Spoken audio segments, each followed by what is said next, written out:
नमस्कार। देवरिया की आवाज रेडियो केसरी से प्रस्तुत है स्थानीय हालचाल। पहले मुख्य हालचाल। हत्या के एक आरोपी को पुलिस ने किया गिरफ्तार।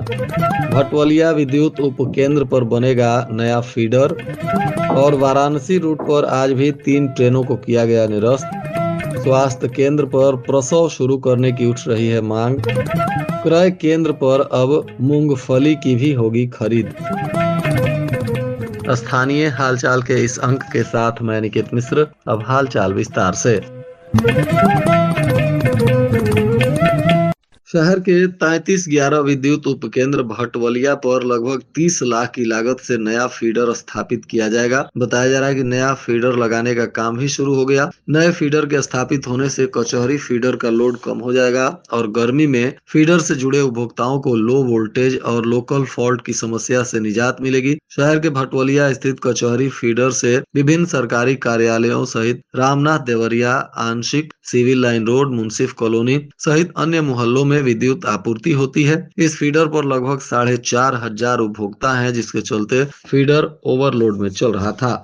पुलिस अधीक्षक संजीव सुमन के द्वारा जनपद में अपराध को नियंत्रित करने के लिए अभियान चलाया जा रहा है। इसी कड़ी में अपर पुलिस अधीक्षक उत्तरी आनंद कुमार पांडे के निर्देशन में कोतवाली पुलिस और सर्विलांस सेल देवरिया तथा स्वाट टीम के संयुक्त छापेमारी में बुद्धा सिटी कॉलोनी सारनाथ जनपद वाराणसी से मुखबिर की सूचना पर एक हत्याकांड के अभियुक्त को पुलिस ने गिरफ्तार किया। पकड़ा गया आरोपी सुनील यादव पुत्र सर्वजीत यादव, यह बुद्धा सिटी कॉलोनी सारनाथ जनपद वाराणसी का निवासी है। उसके घर से ही आरोपी की गिरफ्तारी हुई है और इस पर नियमानुसार विधिक कार्रवाई की जा रही है। बताया जा रहा है कि 23 फरवरी 2025 को वादिनी की बहन का अभियुक्त सुनील यादव द्वारा अपहरण करने के संबंध में सूचना दी गई थी और इसी मामले में अभियोग पंजीकृत करते हुए अनुसंधान शुरू किया गया था, जिसके बाद इसमें हत्याकांड का मुकदमा दर्ज हुआ था और अब इसी मामले में आरोपी की गिरफ्तारी की गई है।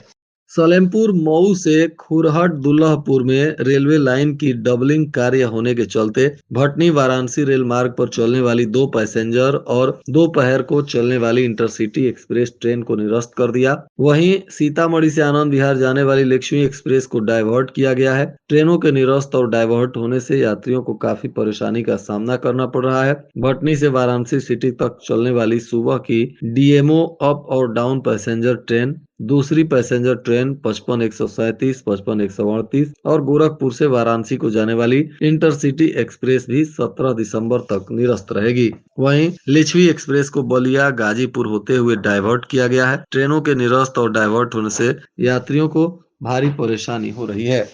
किसानों का मूंगफली खरीदने को लेकर जिले में पहली बार क्रय केंद्र खुला है। रामपुर कारखाना के बरियारपुर और बरहज के कराया शुल्क में मूंगफली खरीदारी को क्रय केंद्र खोला गया है। इन क्रय केंद्रों पर 29 जनवरी तक किसानों का मूंगफली खरीदा जाएगा। किसानों से 7263 क्विंटल की दर पर मूंगफली की खरीदारी होगी। पिछले कुछ सालों से लगातार गन्ने का रकबा घटता जा रहा है, जिससे किसानों के सामने नकदी फसल का संकट खड़ा हो गया है। इस समस्या को देखते हुए कृषि विभाग के द्वारा खरीफ सीजन में मूंगफली की खेती को बढ़ावा दिए जाने को लेकर प्रयास शुरू किया गया है।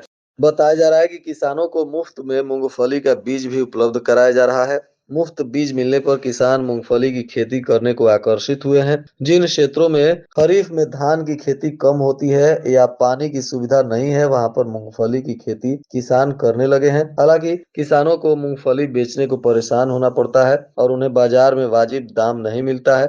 इस समस्या से निजात दिलाने के लिए जिले में पहली बार सरकारी दर पर अब मूंगफली की खरीद करने के लिए रामपुर कारखाना के पैक्स और बरियारपुर तथा बरहज ब्लॉक के बी पैक्स करायल शुल्क में क्रय केंद्र शुरू कर दिए हैं। यहाँ किसानों से सरकारी दर पर 7263 रुपए क्विंटल की दर से मूंगफली खरीदा जाएगा।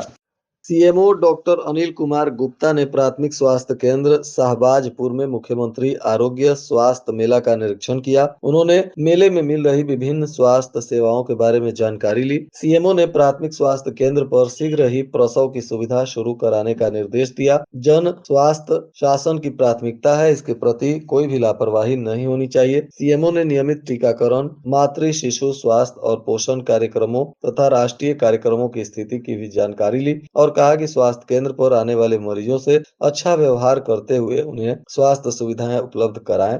अभियानों और कार्यक्रमों को समन्वित प्रयासों से सुदृढ़ बनाने पर भी जोर दिया गया। आज विकास भवन के गांधी सभागार में मुख्य विकास अधिकारी देवरिया की अध्यक्षता में समस्त ग्रामीण एवं शहरी निकायों में गो वंश आश्रय स्थलों की स्थापना, क्रियान्वयन, संचालन और प्रबंधन के अनुश्रवणार्थ जनपद स्तरीय अनुश्रवण और मूल्यांकन समिति की बैठक हुई, जिसमें तमाम पदाधिकारी गण भी उपस्थित रहे। बैठक में अधोस्थाक्षरी द्वारा पिछले बैठक के अनुपालन आख्या से अवगत कराया गया। साथ ही बृहद गो संरक्षण केंद्र सुकलौली, अस्थायी गो आश्रय स्थल हरपुर कला तथा गो आश्रय स्थल भैंसा डाबर में विद्युतीकरण कराने और अन्य समस्याओं को लेकर विस्तार से विचार विमर्श करते हुए आवश्यक निर्णय भी लिए गए।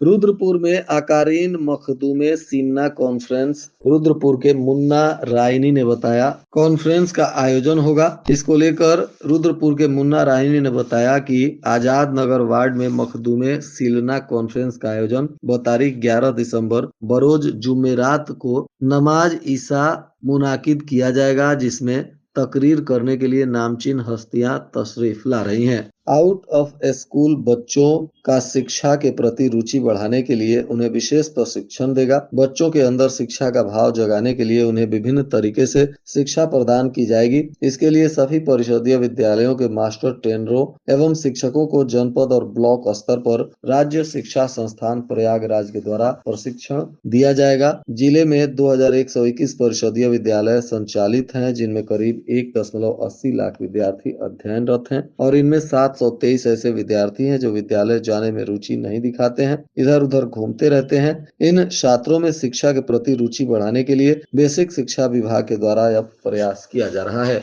मौसम बदलने से बच्चों की सेहत पर बुरा असर पड़ रहा है। बच्चे बुखार, सर्दी, खांसी और सांस की बीमारी से पीड़ित हो रहे हैं। वहीं उल्टी, पेट दर्द की समस्या भी आ रही है। मेडिकल कॉलेज में इस तरह के मरीजों की संख्या बढ़ी है। 8 से 10 मरीज हर रोज भर्ती हो रहे हैं। वहीं पीआईसीयू वार्ड भी फुल हो गया है। चिल्ड्रेन वार्ड में भी जगह नहीं है। पीड़ित के बढ़ने पर मरीज और तीमारदारों को परेशानी का सामना करना पड़ रहा है। वहीं ओपीडी में भी लंबी कतारें देखी जा रही हैं। डॉक्टर मरीजों को दवा के साथ सावधानी बरतने की भी सलाह दे रहे हैं। सामाजिक कार्यों में बेहतर भागीदारी निभाने वाले तथा उत्कृष्ट कार्य करने वाले लोगों का हर वर्ष सम्मान किया जाएगा। यह बातें सलेमपुर उपनगर के हरैया वार्ड स्थित पत्रकार भवन में ग्रामीण पत्रकार एसोसिएशन की बैठक को संबोधित करते हुए तहसील के अध्यक्ष श्याम नारायण मिश्रा ने कहा। उन्होंने कहा कि यह संगठन सामाजिक कार्यों के साथ पत्रकार साथियों के हित के लिए भी दृढ़ संकल्पित है। सड़क हादसे में आईटीआई कार्यकर्ता के बेटे की आजमगढ़ में मौत हो गई, जबकि बेटी घायल हो गई। बेटे का शव गांव पहुंचते ही माहौल गमगीन हो गया। पटनवा पुल स्थित छोटी गंडक नदी के किनारे दाह संस्कार किया गया। बताया जा रहा है कि रामपुर कारखाना के करनपुर उर्फ पचफेड़ा गांव निवासी अलकेंद्र राव आरटीआई कार्यकर्ता हैं। उनका सबसे छोटा पुत्र प्रशांत राव 24 वर्ष का बहन मधु को बाइक से लेकर अपने मौसा के घर आजमगढ़ गया था। इसी बीच बहन के साथ वापस लौट रहा था, तभी आजमगढ़ के जियनपुर के पास हादसा हो गया। एक कार चालक ने ठोकर मार दिया, जिसमें प्रशांत की मौत हो गई और मधु गंभीर रूप से जख्मी हो गई। फिलहाल मधु का इलाज चल रहा है। रबी सीजन में गेहूं सरसों की फसलों का बीमा शुरू हो गया है। फसल बीमा कराने को 31 दिसंबर तक समय निर्धारित किया गया है। गेहूं की फसल का बीमा कराने को भी प्रति हेक्टेयर 1141.50 रुपए और सरसों का 778 रुपया प्रीमियम देना होगा। बीमा कराए किसानों को प्राकृतिक आपदा से फसल खराब क्षतिपूर्ति दी जाएगी। जिले में रबी सीजन में कुल 1,75,883 हेक्टेयर में फसलों की बुआई की गई है। इधर जनपद में देशी गाय खरीदने को पशु पालकों को 12 लाख रुपए का अनुदान मिलेगा। इच्छुक किसान पशुपालन विभाग के नंद बाबा दुग्ध मिशन के मिनी नंदिनी कृषक समृद्धि योजना के तहत देशी गाय खरीद कर दुग्ध व्यवसाय कर सकते हैं। इसके लिए पशुपालन विभाग द्वारा नए वित्तीय वर्ष में आवेदन लिया जा रहा है। इकाई स्थापना को लाभार्थी 15% पूंजी लगाएंगे तथा 35% बैंक से लोन लेना होगा, जबकि शेष 50% पशुपालन विभाग द्वारा अनुदान दिया जाएगा। पशुपालन विभाग के मिनी नंदिनी कृषक समृद्धि योजना के तहत 10 देशी नस्ल की गायों की एक इकाई स्थापित करने को लेकर अधिकतम 11.80 लाख रुपए अनुदान 2 चरणों में दिया जाएगा। और आज के मौसम का तापमान देवरिया में न्यूनतम 12 डिग्री सेल्सियस और अधिकतम 25 डिग्री सेल्सियस रहने की संभावना है। अंत में मुख्य हालचाल एक बार फिर।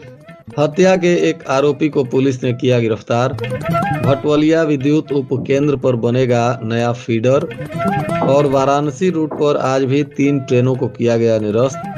स्वास्थ्य केंद्र पर प्रसव शुरू करने की उठ रही है मांग। क्रय केंद्र पर अब मूंगफली की भी होगी खरीद। इसके साथ ही रेडियो केसरी से प्रसारित स्थानीय हालचाल का यह अंक समाप्त हुआ। नमस्कार।